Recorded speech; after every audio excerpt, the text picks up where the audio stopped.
ठीक है भाई, खुश हो गए हैं, इंडिया जीत गई, चलो अब आगे बढ़ो। जरा जरा सी बात में खुश हो जाते हैं और कॉमेडियंस को जेल में डाल देंगे। तो yes, I'm a champions of the world. I'm 3DX Chetan, the best wrestling creator on this subcontinent with the best wrestling audience, and today we are going to talk about a lot of things. सबसे पहले तो Carmella निकल ली। अबे यार, कोरी Graves का तो समझ में आ रहा था भाई, बंदा नाराज था, लेकिन कार्मेला आप काहे निकल ली? आपने कहा कि मेरे मदद पे बात आएगी तो मैं निकल लूंगी। अरे आप तो रिटर्न कर ही सकते थे, आपका तो लोग इंतजार भी कर रहे थे। अब ट्रिब्यूट में खामखा लोग वीडियो चला रहे हैं कि भाई कार्मेला को फ्लावर्स दो। Remember one of the greatest cash ins जब कार्मेला ने कैश इन किया था, oh my god we can't forget Carmela. I'm like, ठीक है, तुम वही लोग हो जो रोमन रेंज जैसा लेजेंड भी होगा उसकी बेइज्जती करोगे और उसके जाने के बाद अरे फूल चढ़ाओ, रोमन रेंज की श्रद्धांजलि दो। अब ये कितने दोगले फैंस हो यार, हद है। बट हाँ, कार्मेला के लिए आई डोंट नो, अब तो वो शायद कुछ और ही करने वाली, कुछ बिजनेस कर रही, जहां तक मेरे को उसके इंस्टाग्राम से पता चला, उसके @ पे जो भी था। बट हाँ, yeah all the best to Carmella I guess. अभी कार्मेला जा चुके तो लग तो रहा है कि कहीं कोरी ग्रेव्स भी चुपके से निकल ना निकले तो बढ़िया है, क्योंकि भाई उसकी कमेंट्री में मजा आता है कुछ भी को। वो दूसरा बंदा कौन है, मेन बंदा जो टेरी स्टोरे भाई, जो टेरी स्टोरे बंदा जो है ना यार, उसकी कमेंट्री इतनी बोरिंग सी लगती है। स्टार्टिंग में तो ठीक लग रही थी, बट एक पॉइंट के बाद ना, एक होता है ना, वो एंथुजियाज्म लाना पड़ता है। आपका काम क्या होता है, आपको फेक एंथुजियाज्म क्रिएट करना पड़ता है मोस्ट ऑफ द टाइम्स, और वो मोस्ट ऑफ द टाइम्स नहीं करता। और मेरे को तो लगता है जब कभी एंथुजियाज्म करने का सही टाइम भी होता है वो तब भी नहीं करता है। आई होप कि कमेंट्री डब्ल्यूडब्ल्यूई की सुधरे, क्योंकि कमेंट्री की वजह से ही डब्ल्यूडब्ल्यूई चलती है। माइकल कोल जैसे बंदे आपको लिटरली बहुत सारे ढूंढने पड़ेंगे, क्योंकि आपका जिस तरीके का प्रोडक्ट है एक बंदे से तो संभलने वाली है नहीं। अच्छा, रॉक एंड कोडी का बहुत चल रहा है भाई, सोल लेने की बात। वो जो रॉक ने बोला ना कि सोल लेने आया मैं तेरी, उसके बाद से तो डब्ल्यूडब्ल्यूई अलग पलट सी गई। ऐसा लग रहा है क्या तांत्रिक विद्याएं होने वाली है भाई इधर को। और एक क्लिप मेरे को बढ़िया लगी डब्ल्यूडब्ल्यूई के गेम के, जिसमें यह बताया गया कि जो रॉक जो है एलिमिनेशन चेंबर में किस तरीके से कोडी रोड्स की आत्मा लेने वाला है। And not going to lie, अगर विंस मैकमैन होता तो ये वाली जो चीज है ना, इसको हम रियलिटी में बनते देख सकते थे। फिर ये 2K की तरफ से क्लिप नहीं आती, फिर ये रियल क्लिप आती। अबे यार, विंस मैकमैन वो बंदा है जो भगवान को रिंग में ले आया यार। तो आपको क्या लग रहा है कि वो इतना छोटा सा काम नहीं कर सकता था? विंस मैकमैन के लिए तो ये छोटी उंगली का काम था। ऐसे करता विंस मैकमैन और ये काम हो जाता। लेकिन ट्रिपल एच के एरा में तो खैर ये दोनों का मैच हो जाए वही बड़ी बात है। बट यार, रॉक एंड कोडी का ये एलिमिनेशन चेंबर का सेगमेंट इतना हाइप्ड लग रहा है मेरे को, और ऐसा लग रहा है कि ये गलत रीजंस की वजह से हाइप ना हो जाए, क्योंकि पता चले यहाँ पे कुछ और ही हो जाए। क्योंकि रॉक की टेंडेंसी रही है कि अगर वो कुछ करेगा तो अगले हफ्ते शायद से वो भूल जाए। वो 1 2 3 क्या था, नोबडी रिमेंबर्स। अब 1 2 3 का फिर लोगों ने मतलब निकालना शुरू कर दिया, क्योंकि जब स्मैकडाउन में वो आया तो लोगों का ये मतलब था, ओ 1 2 3 मतलब 1 2 3 यानी कि 3rd स्मैकडाउन ऑफ फरवरी। हम लाइक हैं, ये क्या बात हुई? ऐसे तो ये कुछ भी बोल देते, 1 2 3 1 2 3 और 1 यानी कि 7 यानी कि थाला फॉर अ रीजन, यानी कि धोनी से मिलने जा रहा है। कुछ भी बोल दो यार, ऐसे तो है यार, हद है। बट हाँ, रॉक एंड कोडी यार डेफिनेटली मेरे को आप कमेंट्स में लिख के बताओगे आपको क्या लगता है क्या होने वाला है। मेरे को लग रहा है ये ऐसी तांत्रिक विद्या तो भूल जाओ, ये सब चीजें नहीं होने वाली।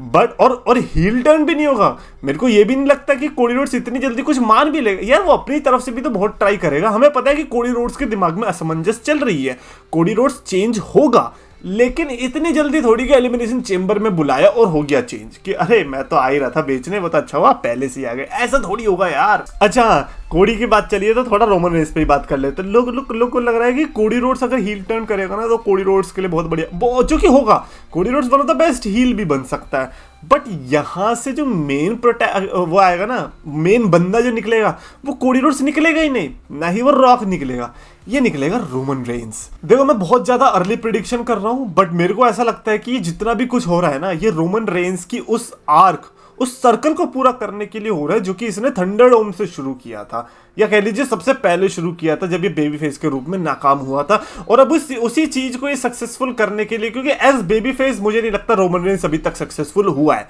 जब से वो ओटीसी में भी रिटर्न किया है, it is not that impressive. तुम क्या बताओगे?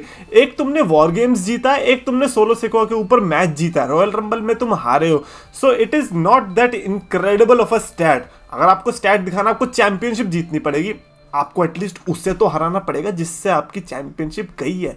आप कोडी रोड्स को तो कुछ करोगे ना। लेकिन आप as babyface versus babyface नहीं करोगे।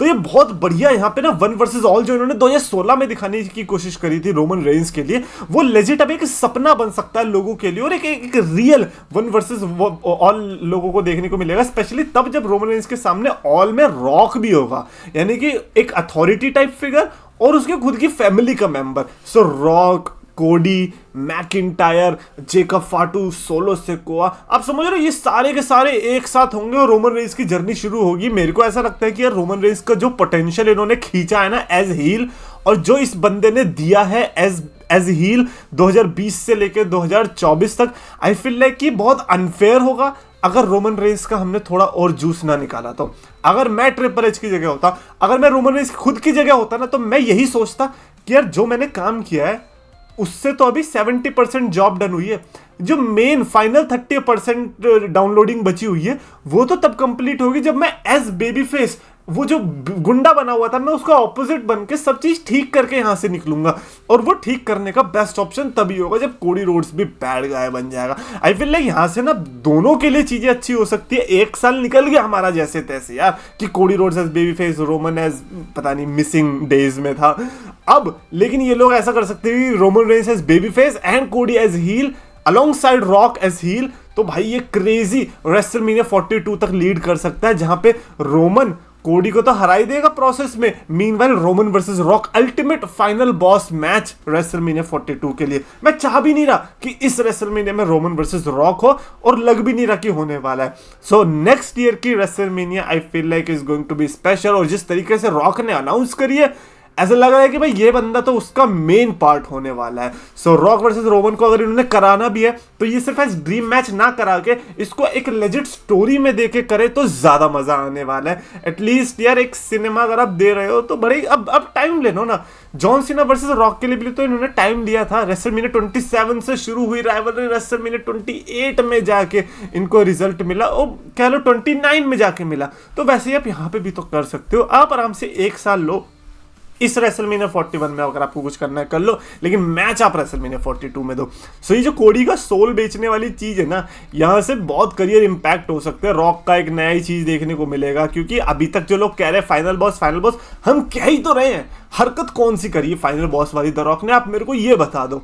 ना तो उसने कोडी रोड्स को अभी तक सिंगल्स में हराया, ना उसने रोमन रेंस से मैच करा है। उसने एक टैग टीम मैच करा है जिसमें रोमन रेंस ने उसको कैरी किया और उसने कोडी को बस पिन किया, उतना ही किया है। उससे ज्यादा फाइनल बॉस वाली उसने हरकत की नहीं है। तो अगर वो करनी है तो वो तभी होगी जब आप कोडी रोड्स को यूज करके रोमन रेंस के अगेंस्ट डालोगे और रेसलमेनिया में फिर आप रोमन रेंस के साथ मैच करोगे। तो यहां से अगर डब्ल्यूडब्ल्यूई इतना बड़ा सोच के चल रही है तो अमेजिंग है। अदरवाइज मेरे को तो खैर उतनी होप है नहीं, but definitely I would love to know your opinions. What do you guys think कि क्या रोमन और कोडी के बारे में इतना ये लोग सोच भी रहे हैं, हमारे ख्याली पुलाव भी चल रहे हैं। और इसी के साथ साथ एक यार लास्ट वाली फोटो डाल के जाता हूँ जिसमें ये पता चला कि भाई ब्रॉक लेसनर पता है किस बच्चे से हाथ मिला रहा है, ये वही बच्चा है जिसने ब्रॉक लेसनर के बेटे को रेसलिंग में हराया है। और भाई मैं तो ये सोच रहा हूँ कि इस फोटो के बाद क्या हुआ, मुझे फोटो में इंटरेस्ट नहीं, मुझे वीडियो चाहिए, क्या हुआ बताओ।